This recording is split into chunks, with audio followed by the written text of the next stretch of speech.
Ba-da-ba-ba-da-ba. Hey, hey, I'm Madam Smiley here with the voice of God. Hello. Hello. I'm speaking. I don't know. And we are here to read some bad fanfiction. Hopefully it's bad enough to be funny and not just, oh, I feel bad now. Why did we read that? Yeah. So, just a little preface for the show. We're kind of just throwing spaghetti at the wall at this point. We both really like fanfiction. Like, that is something that we both, as writers, we've written it. We've learned I've written it. I've never actually, We've learned to write because of it, and we've seen a lot of really cool stuff done. Yeah. Because it's, a lot easier to, read a fanfic and be like, here's what worked, here's what didn't. Yeah. It's a really good, analyzing tool. Yeah, exactly. And it's good, I know a lot of people, will use they'll write a story that they want to write as a fan fiction before they write it as an independent, as its piece own of fiction. thing. Yeah. Because it's easier to, if you already have these characters, you can just set them. You don't have to be, you don't have to create them entirely, you just have to be here's this template that we already know. Yeah, and here's the story I want to tell. Yeah. Yeah, and so, we love it. This is something that we've been involved in and watched happen for years and years. That being said, with anything you love, there's always parts of it you can't stand. And even then, it's kind of, at least for me, I don't know about you, I have this sort of, sweet love of horrific fanfiction, completely out of character lemons, back when they called them lemons. I remember those days. The crack ships. This is something that I take great personal pleasure in. Yeah, this show is very much your idea because I know, when I'm going through a thing, I have actually gotten to the point where it's if I read the first couple sentences, I'll be like, nope, I don't like where this is going. Bail. Yeah. And I've always bailed from fics I wasn't interested in. Whereas I'll see them be like, wow, that's an extremely weird out of character thing to say. What happens next? Yeah. See, you treat it like a train wreck, and you're a bad person about it. I treat it like a train wreck. I'm like, these people need to be. You politely look away. Yeah. That being said, not all of these are going to be horrendously trashy or explicit, because frankly, I'm not sure if we can post the explicit ones. We'll find out later. So yeah. Want to get to it? Jesse has found. I suppose. Jesse's found a lot of fantastic things. For this one, because I've been doing other stuff, I've only found one, and it's on the phone. Oh, wow. I know. I've only successfully, because everything else is too good. Or just weird. Okay. And see, I was worried when I was looking for them that I wasn't finding anything good. And then you've only found the one thing, so now I feel great. Yeah. See, we're fine. In worst case scenario, we'll just go on fanfiction.net or AO3 or whatever and find something new. We will put the name of the fic, the writer, and the year it came out. Just to... Yeah, publishing year I think is very important. Publishing year is very important. If you are the writer of one of these fanfics, you want it removed, shoot me a message, I will remove it immediately. No questions asked. I love that idea. Just let me know. Because I know, a lot of these are abandoned, but a lot of them also aren't abandoned. Yeah. And it has been... I tried a couple different methods on AO3, at least, to contact people, and some people just don't have contact information outside of the fic itself, or their own profile. Mm-hmm. But yeah, so if you or somebody you know wrote any of these and want it removed, just have the writer contact me, or if you are the writer, contact me, and we'll take it down. Yeah. If you love it... If you love the exposure... Then send us terrible fics.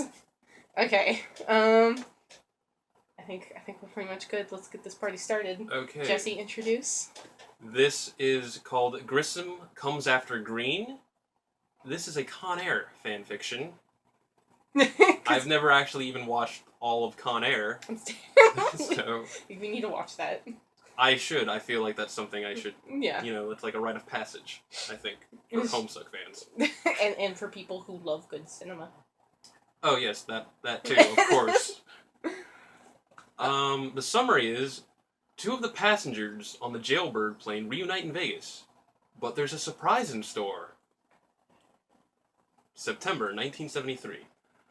No, I was going to say Oh, yes. I'm sorry. That thing that we just talked about how important it was. Oh, yeah. January 6th, 2013. This is really recent. Yeah, Wow. considering some of the stuff we found. Okay. Although 2013 feels like forever ago. Yeah. What wasn't forever ago was September 1973. Garland ambled up to the strange boy leaning against the Coke machine on the west yard of the Utah Industrial School for Boys. The other kid looked at Garland and smirked. Yeah? I wanted to thank you for getting those guys off me yesterday. You might have hit Finucci a little hard, though, but hey, it was awfully decent of you. I'm small. The other boy ran a casual hand through his close-cropped hair. Garland noticed he was the only kid here wearing sunglasses, which were usually prohibited at this juvenile prison. Do they really prohibit? I don't. I've never been to. I don't think juvenile prison is the correct. Okay. Okay. No, you go for it. Okay.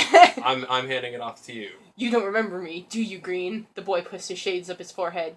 We went to elementary school together for the first part of the second grade. Green, right ahead of Grissom.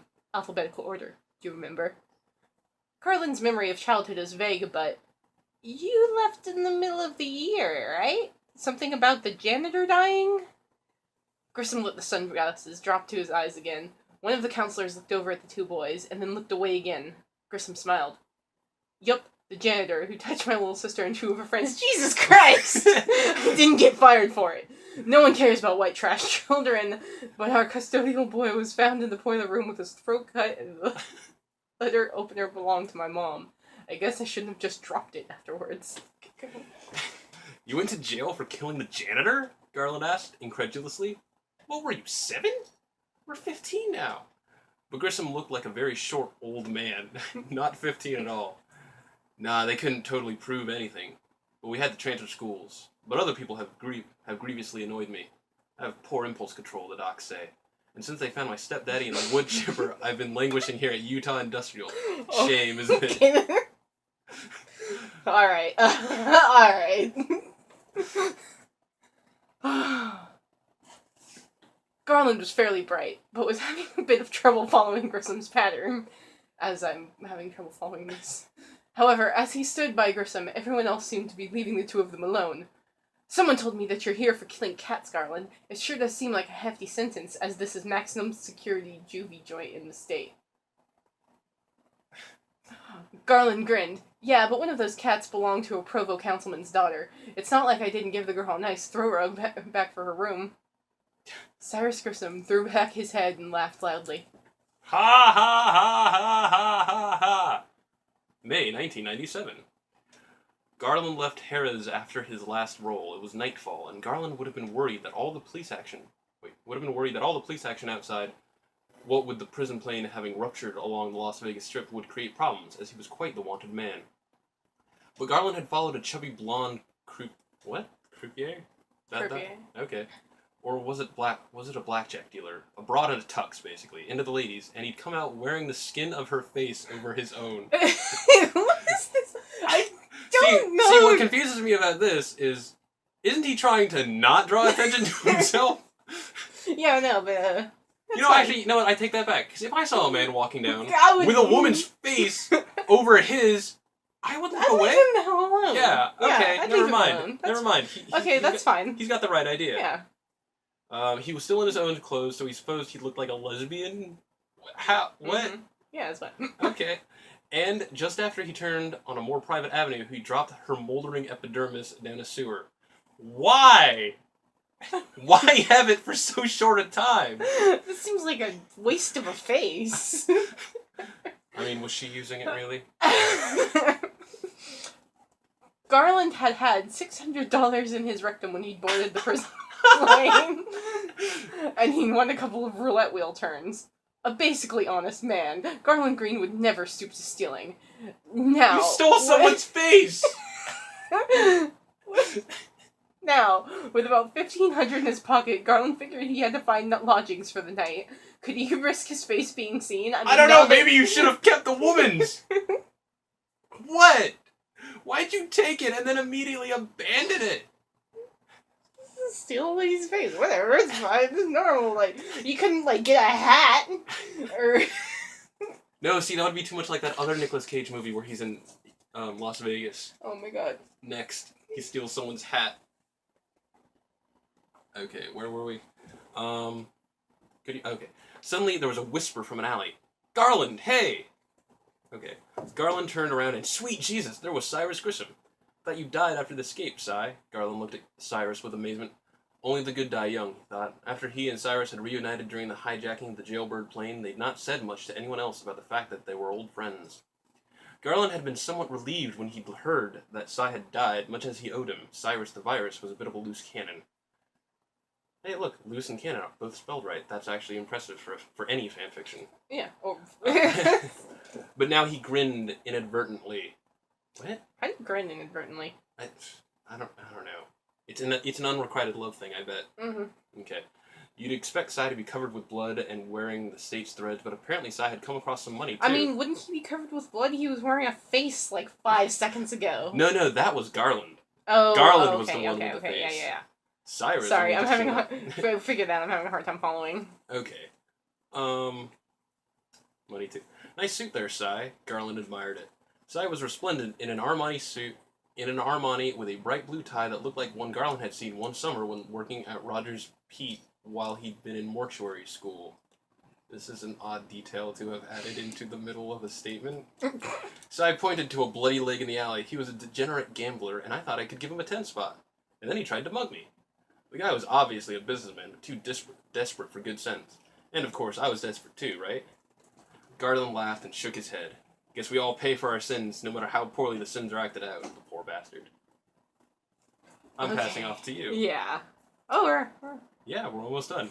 Go for it. So we're both free so far, right? Garland asked, watching Cy toy with a diamond tie pin on the necktie. A diamond tie pin on the necktie. Geez, if the guy had thought of it, he could have pawned that instead of trying to rip off Jack Abbott from hell.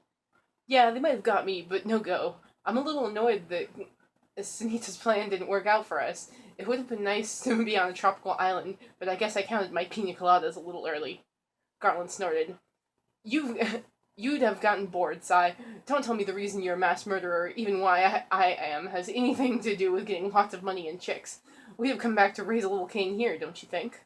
Cyrus shrugged. I know I'm the one with all the good lines, Garland, but I have no idea what to do now. Would have liked to have knocked off Poe and that idiot Agent Larkin, but that can wait for another day, I guess. But as the two began walking out of the alley, gunshots cried out. Garland and Cy went down in a hail of bullets. At the end of an alley...